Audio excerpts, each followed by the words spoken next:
மனிதர்களாக இங்கே வந்தாலும் உங்களை அடியார்களாக மாற்றி யாத்திரைக்கு அழைத்து சென்று கொண்டிருக்கிறேன். உங்களை அடியார்களாக மாற்றி யாத்திரைக்கு அழைத்து போது மீண்டும் மனித விளையாட்டை அடியார்கள் உருவம் கொண்டு விளையாடுகிறார்கள். போகும்போது கூட விளையாட்டுத்தனமாக விளையாட வேண்டும் என்று அவ என்ன நினைக்கிறா பாத்தியா? அவர் சொன்னா அது சரியா கேட்டுச்சா இல்லையா? உனக்கு குரு மட்டும் சொல்லும் போது அமைதியா உட்காந்து கேட்டுட்டாரா இல்லையா? இந்த அகல விளையாட்டை எல்லாம் யாத்திரைக்கு போகும்போது விட்டு அவன் திருவடி மட்டுமே போய் சேர வேண்டும்.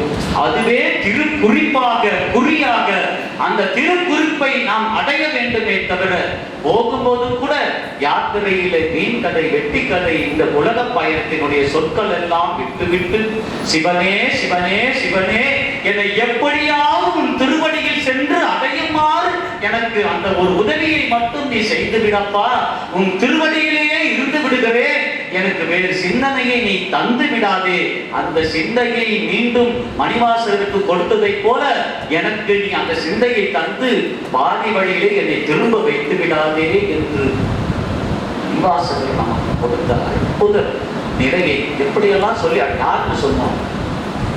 யார் சொல்லுவான்? அவன் திருவடியிலே போய் அடையுமாறு இப்படியெல்லாம் ஒரு நிலையை யார் கொண்டு உங்களை அழைத்து கொண்டு போவார்கள்? இப்படிப்பட்ட நிலையை நம்மை எல்லாம் மணிவாசகர் எப்படியெல்லாம் நம்மை அழைத்துக் கொண்டு அந்த யாத்திரை சென்று கைலாயத்திலே அடையுமாறு நம்மை செய்திருக்கிறான் என்று சொன்னால் இந்த யாத்திரையை இந்த ஜீவாத்மா பயன்படுத்திக் கொள்ள வேண்டாமா? இதுவரை சேர்த்து வைத்திருந்த அத்தனை குப்பைகளையும் அகற்றிவிட்டு சிவமே சிவமே சிவமே என்று சிவமதத்தை நாம் அடைய வேண்டாமா? சிந்தனைகளை சிதறடிக்காமல் அவன் திருக்குறிப்பை மட்டுமே சிந்தையிலே வைத்து சிவநாமத்தை உச்சரித்து மணிவாசகரை போற்றி அவன் சொன்ன பாதையில் அடியேன் எல்லாம் ஒன்று கூடி நாம் செல்வோம், அவன் திருவடியிலே புகுவோம். அடுத்த பாடல்.